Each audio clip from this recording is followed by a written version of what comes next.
Lesson 18.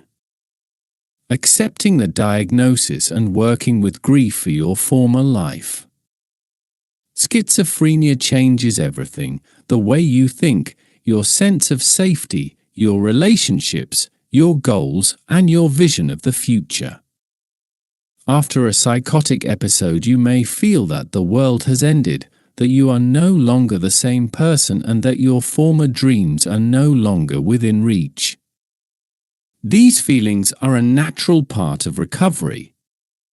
Modern psychiatry and psychology describe them as a process of grief for your former self, your former life, and your former possibilities. You are not alone in this. Studies show that more than 70% of people after a first episode experience depression, and as many as 80 to 90% feel deep sorrow, confusion, and fear about the future. This is not a sign of weakness.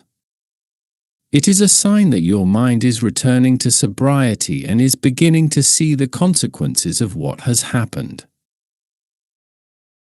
This lesson is here to help you understand this period, to get through it safely, and to slowly build a new, stable version of yourself, free from guilt and full of quiet hope. Depression after the episode. Depression that appears after a psychotic episode is one of the most common and at the same time least understood experiences. Many people feel confused. The psychotic symptoms have gone, I should be feeling better, but it's actually the opposite. Yet it is precisely when the mind stops being overstimulated and begins to calm down that there comes enormous fatigue, melancholy, sadness, fear for the future, and a sense of emptiness. Clinical studies confirm that within the first 3 months after an episode, more than 2/3 of people experience depression, and in some groups this figure reaches as high as 80%. This is a phenomenon well known to psychiatry and psychotherapy. It is not a signal of deterioration, but a result of the natural transition of the body from a state of extreme arousal to a state of neurochemical quiet that is protecting you. Depression after the episode is rarely only a psychological effect. Very often there are biological changes underneath it, taking place in a brain that had to mobilize huge resources to survive the time of psychosis. After this effort, so-called stress axis exhaustion occurs, which shows up as loss of energy, reduced dopamine, impaired motivation, and difficulty feeling pleasure.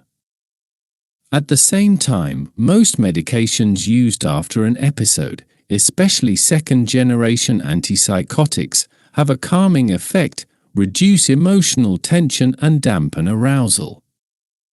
This mechanism, although extremely helpful in stabilization, can cause slowed thinking, sleepiness, lack of energy, difficulty concentrating, and lowered mood. This is not your fault, weakness, or ingratitude towards treatment. It is a predictable, fully understandable effect of medication and of the wider process of the body returning to balance. On top of the biological causes of depression come emotional factors.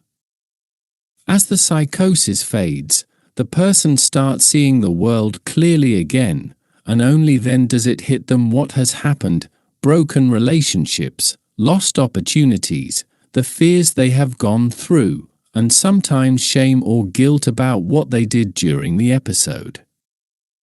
At this time, many people feel as if their life has been interrupted, that nothing will ever be like it was before. Psychology calls this stage reactive depression. It is a form of grief for your former life and former self-image. It is the moment when you begin to face the consequences and at the same time do not yet have the strength to plan the future. It is a natural stage after a crisis, similar to what people experience after surgery, an accident, the loss of a loved one, or prolonged stress.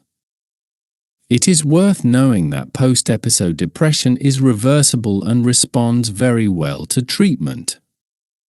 It is not a permanent part of the illness. It does not mean deterioration. It does not mean that something has gone wrong. It is part of a process that almost every patient goes through. Current guidelines recommend talking openly to your doctor about low mood, not in order to immediately add new medicines, but to monitor your mental state and assess whether the depression is temporary or whether it requires additional pharmacological or psychotherapeutic support.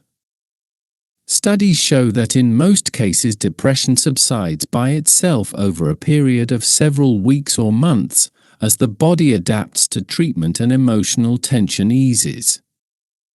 The most important thing is that you know that post-episode depression does not tell the truth about your future. It distorts your picture of the world and steals your hope, but it is only a passing state, a storm that moves on, even if it feels thick and dark right now. In Buddhism, it is said that every emotion is like a cloud. It appears, stays for a while and then fades away. It is never the sky, only a temporary pattern on its surface. Depression, although heavy and overwhelming, will also pass. Your task is not to fight it, but to let it flow, to hold on to support, to trust your doctor and to return step by step to a stability that will, with time, grow stronger and brighter. Suicidal thoughts. Thoughts of ending your life may appear after an episode of schizophrenia more often than one might think. Contrary to what fear may suggest, they do not testify to a desire for death, but to the intensity of psychological suffering that appears as the mind tries to cope with the new reality. Studies in people after a first psychotic episode show that 30 to 40% of patients experience such thoughts in the first year of recovery. This is because the mind is struggling at the same time with depression, low energy, shame, grief, destabilized self-esteem, and enormous emotional exhaustion. So suicidal thoughts are not the will of the mind, but a reaction to being overwhelmed. They are like a cry of an organism that has no other way to express its pain. It is helpful to understand how they arise. When the psyche moves from the phase of psychosis to the phase of stabilization, your ability to judge and reflect suddenly returns. What was scattered and chaotic during the episode starts to fall into place, and you begin to see the consequences of the illness more clearly: months lost, difficult family situations, tension in relationships, guilt or shame for behaviors over which you had no control at all. In addition, your body is often under the influence of medication that lower dopamine and dampen emotions, which can make everyday life feel colorless and without energy. In such a state, the thought of escape does not come from a wish to die, but from a wish to stop the pain, enormous, hard to bear, but fully reversible. The most important thing is not to treat such thoughts as proof of weakness. They do not mean that you are helpless, finished, or unable to live in the future. They are a symptom that a psychiatrist can treat just as effectively as hallucinations or delusions. Modern psychiatry knows a great deal about suicidal thoughts and also knows that they pass, usually much more quickly than fear suggests. It is enough to mention that, according to large meta-analyses, in more than 90% of patients such thoughts completely disappear within a few weeks or months, as sleep improves, medication effects stabilize and depression lifts. This means that suicidal thoughts are a state, not a sentence. They do not tell the truth about you or your future, they tell only the truth about your current pain. In Buddhism, it has been emphasized for centuries that emotions are like waves. They arise, grow, and then recede. Even the strongest storm cannot last forever. Suicidal thoughts are just such a wave, violent, sometimes terrifying, but fleeting. When they appear, you do not need to feel ashamed or hide them. They are a signal that you need support right away. Talking to a doctor or a trusted person will not make anyone judge you. It will rather allow someone to help you survive the moment of greatest tension, just as a lifeguard helps a drowning person to calm their breathing and keep afloat until strength returns. The most important thing is this: when such thoughts appear, do not stay alone with them. Not because you are the dangerous, but because in loneliness every emotion grows to proportions that seem unmanageable. Tell your doctor about them. Contact your caregiver or someone you trust. Psychiatry has clear safety procedures, and doctors are trained to help in such moments without judging and without dramatizing. Your life does not lose its value just because you are going through a hard time. Your mind does not want to die, it wants relief.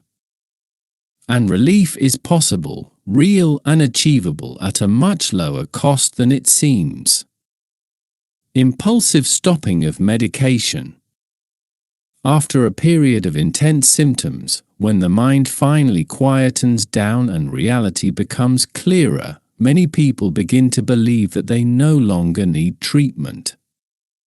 The thought appears, I feel better now, so I can stop taking medication. This is a natural temptation. People want to free themselves from side effects, regain clarity of thought, feel as they did before. Yet it is precisely this moment, when the improvement is clear, that is the most deceptive and most dangerous. Improvement in mental state does not mean recovery. It only means that the brain is functioning stably thanks to the medication. The scientific data here are unambiguous and really hard to ignore. Studies show that as many as 60 to 90% of relapses of schizophrenia are a direct result of stopping medication. This does not mean that so many people didn't want treatment. It means that the illness, by its nature, tends to relapse when pharmacological support is withdrawn.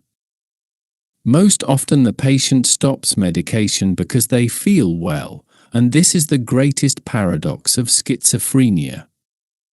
You feel well because you are taking medication. When you stop it, your brain loses its stabilizing mechanism and symptoms usually return more violently than the first time. Abruptly stopping antipsychotics affects the body like wrenching on the handbrake while driving. Anxiety, insomnia, irritability, trouble concentrating appear, and in many cases a rapid return of paranoid symptoms. A psychiatrist sees this daily in practice. It is even said that suddenly stopping medication opens the door that has just been successfully closed. There is nothing shameful in this, nothing that would prove your weakness. It is simply how the illness works, predictable and well known. That is why you must never stop medication on your own, no matter how well you feel. Any change in dose, change of drug, slow tapering, or even an attempt to come off treatment altogether must be done under the care of a psychiatrist. The doctor does not only monitor the medicine itself, but also watches subtle signals that the patient often does not notice, small changes in facial expression, the first signs of slowing, slight thought disturbances, motor restlessness, muscle stiffness, or problems with concentration. This is precisely why checkup visits need to be in person, not just by phone. Extrapyramidal symptoms, which are especially important for the safety and effectiveness of treatment, are often only visible in direct observation. Impulsive stopping of medication is not a sign of irresponsibility, it is the reaction of a person who wants to feel free. It is worth remembering, though, that freedom in schizophrenia does not mean throwing treatment away, but calmly and consciously cooperating with the doctor in order to gradually regain more and more stability. Medication is not chains, it is the bridge over which you slowly return to balance. Over time, doses can be reduced, the regimen can be simplified, and life can gain a naturalness that is hard to imagine in the darkest phase of the illness. However, this road needs to be followed wisely and patiently, not under the influence of impulse. Stopping medication is a decision that should always be made together with your doctor, not alone. The psychiatrist is there to guide you safely through this process, to protect you from relapse and to help you regain increasing control over your own life. If you feel a need to stop treatment, say so openly. This is the first, most important step in finding a solution that is safe and good for your health. Grief for your former life. Grief for your former life is one of the most delicate and at the same time most common experiences after an episode of schizophrenia. It appears when the first chaos subsides and the mind regains the capacity for clear observation.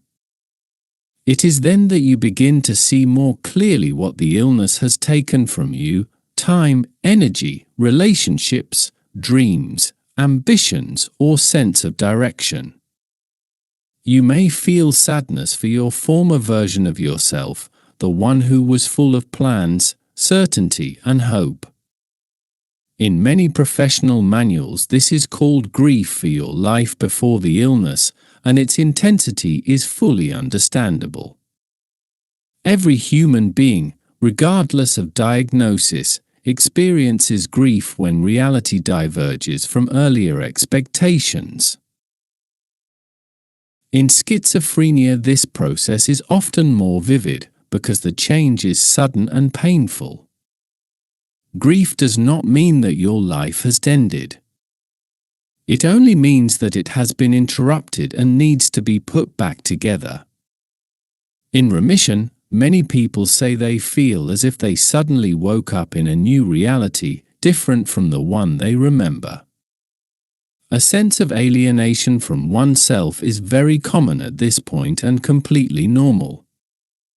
Your mind needs time to integrate the experience of the illness, and your heart needs time to come to terms with the fact that not everything has gone as you imagined. Psychology describes this phase as a process of emotional stabilization, which is necessary in order to build a future not in defiance of the illness, but alongside it. Many people blame themselves for what happened during the episode. They feel ashamed of their words, fears, behaviors, or decisions taken in a state of psychotic distortion of reality. It is important to remember that during the episode you had no control at all, and your actions did not come from your character, morality, or personality, they came from the illness. It was not you speaking through paranoia, it was paranoia speaking through you. Sadness about this is understandable, but it is not fair to you. Real responsibility begins only in remission, when you regain clarity of judgment, and you are in that stage now, taking up treatment and working on yourself. That is the best proof that guilt and self-blame have no rightful place in you. Buddhism approaches grief with remarkable wisdom. It teaches that every person carries many versions of themselves, just as a tree has many branches but one trunk. Your former you has not disappeared. It is part of your story, but it does not have to be your future. From a Buddhist perspective, attachment to a past image of self is one of the sources of suffering. The urge to return to life before the illness may feel natural, but it leads to constant comparison between who you are now and who you once were. And that comparison will always be unfair, because it does not reflect the immense experience you have gained or the inner strength you are acquiring right now. Grief for your former life can be lived in a way that does not destroy, but transforms. This is a moment in which you can slowly open to a new path, a path that is more mindful, less driven by ego, more aware of your own limits and needs.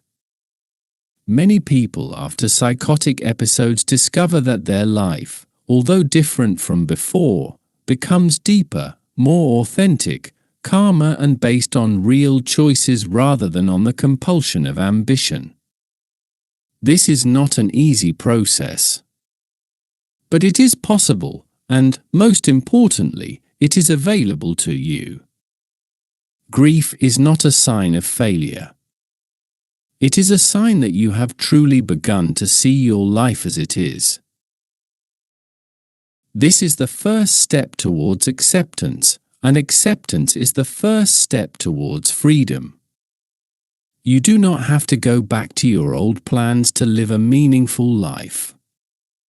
You can create new plans, ones that respect what you have been through and that you build not from pressure, but from your own wisdom. Your former life was one path. Now another is beginning. And it, too, can be good. Motivation to become active. After a psychotic episode, motivation does not return immediately. Often it does not return for many weeks. For most people, it is the lack of energy, inner inertia, and difficulty starting even the simplest activities that are more painful than any memory of delusions or fears. And this is not because someone is not trying or doesn't want to do anything. It is a biological, emotional, and psychological effect all at once. Your body is tired. Your nervous system is exhausted. Your mental resources have been drained by fear, vigilance, too much dopamine, fighting chaos, and then by the subsequent quietening. Psychiatry is well aware of a phenomenon that occurs after an episode, called avolition, reduced will to act. It does not mean laziness, lack of interest, or a weak character. It means that the dopaminergic system, responsible for feeling motivation and reward, must be strongly quietened to stop the psychosis. Antipsychotics work like a safety brake. They protect you from another episode, stabilize your thoughts, and ground your emotions. But at the same time they make it harder to feel the impulse, I want to do something. This is normal. It is not your fault. This is what this phase of recovery looks like. That is why the return to activity cannot be sudden or forced. Attempts to push yourself into big changes usually end in frustration, which in turn strengthens depression and the feeling of having no agency. Instead, you return to action in small steps, which allow the brain to slowly relearn energy and movement. Psychiatrists and psychotherapists often say that motivation does not come before action, action creates motivation. The brain of a person with schizophrenia does not suddenly respond to wanting, but to rhythm, to repetition, to gentle stimulation, day after day. For this reason it is so important to set micro goals, goals so simple that they do not trigger fear or resistance. For one person it will be washing a cup. For another, getting dressed in the morning and going outside for a moment. For someone else, taking a 10-minute walk. These are not trivialities. In schizophrenia therapy, these are basic interventions that rebuild the sense of agency. Therapeutic manuals emphasize that every small step taken is like kindling a spark of energy in the brain. After a few days, a more stable energy appears. After a few weeks, the first signs of regularity. And after a few months, natural motivation, no longer forced, but arising from your regained balance. An important tool for activation is weekly planning, not as a rigid rule, but as a ritual. If every day, at the same time, you write down a few small tasks to do the next day, you give your brain structure. Schizophrenia disrupts the inner structure of thoughts, external structure helps restore it. Over time you may notice that the more order there is on the paper, the more order there is in your head. Planning does not need to be ambitious. It only needs to be yours. You do not write down big goals, but small steps that keep the day from dissolving into timelessness. Contact with another human being also plays a huge role in motivation. It does not have to be a long conversation, a social meeting, or a big social effort. Sometimes a single word, a smile, an exchange of sentences in a shop, or a short talk with a household member is like a reset for the reward system. From a neurobiological point of view, small social contacts increase the production of oxytocin and dopamine, two neurotransmitters that are key to feeling energy and purpose. Therefore, do not isolate yourself, even if your body and mind tell you that the best thing would be to hide in silence. It is good for that silence to be interwoven with at least a little human warmth. Finally, physical activity, although sometimes hard at first, is one of the surest ways to awaken motivation. Even a short walk, some stretching, breathing exercises, or gentle body movements help stabilize the neurotransmitters responsible for the will to act. In the treatment of schizophrenia, movement is treated as a natural supporting medicine. It does not require exertion. It only requires your presence. Motivation does not return suddenly. It is reborn, like a plant that has long been neglected, but begins to receive light and water. At first it is fragile. Then it grows faster. And eventually it becomes part of your life. You do not have to fight for it with force. It is enough to make room for it, in small actions, in tiny rituals, in slow and kind movement forward. Your return to activity is a process, not a race. And it is fully within your reach. Hobbies, passions, and the direction of life. After a psychotic episode, many people feel that their previous life has stopped, that the ambitions that drove them for years have suddenly lost their meaning, and that their previous goals seem unrealistic or too far away. This feeling is natural. It comes from depression, exhaustion of the nervous system, the effects of medication, and grief for the former image of self. Yet paradoxically, it is precisely at this point, in this emptiness that is painful at the beginning, that a huge opportunity lies. An opportunity to discover your own interests, your own longings, and even an entirely new life direction that will fit your nature better than the one before the illness. Professional therapeutic manuals point out that renewing interests and developing passions is one of the strongest factors improving mental state.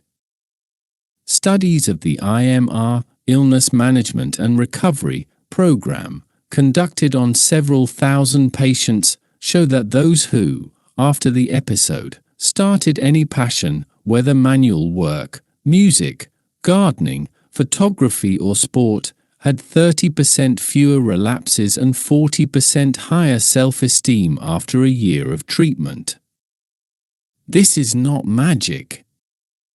It is neurobiology. Activities that bring joy gently tune up dopamine in a healthy and stable way, teaching the brain again that the world can be a source of pleasure. A hobby does not have to be ambitious or expensive.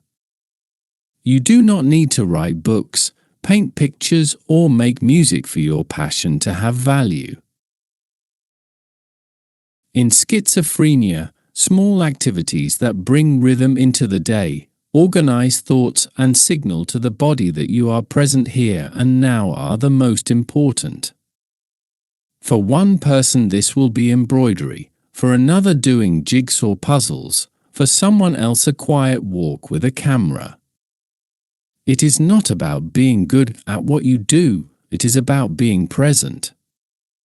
Any act of creating, tidying, arranging, observing nature, tending plants, or even cooking activates brain areas responsible for concentration, motivation, and emotions. Each of these activities is a small step towards balance.